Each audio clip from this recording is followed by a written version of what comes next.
Anong pangalan mo na na kompleto? Eduardo Domingo. Oh, yun si Eduardo. Eduardo Domingo pag nagpalayaw. Walang na. Si Lorna. Ay, si Eduardo Domingo, isa sa mga estiba dito sa Timo Pasig. Sa ngayon, Mega Lifter na siya.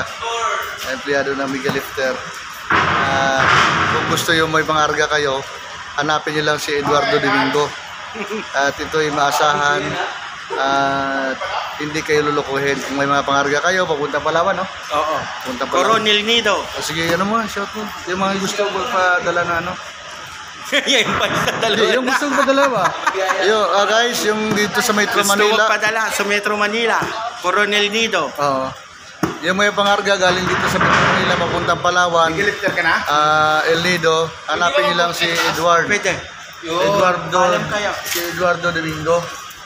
Ito yung anong klase mga pangarga dito sa Iba-iba. May bakal, grocery. anong kailangan nila para makapangarga ng bakal? Anong requirements? Ano muna? Bill.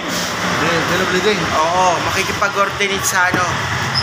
Sa Chesa, kaya San Nicolas. Tapos Tapos mag-aaras, PPA. rep, tapos magkano yung babayaran? Conforme sa dami ng pangarga. Yun guys. Yung example motor, ipadala sa Palawan. Conforme sa motor kasi pinagbabataan niya kung bago. Yung hindi off-road. Yun. So guys, si Eduardo Domingo.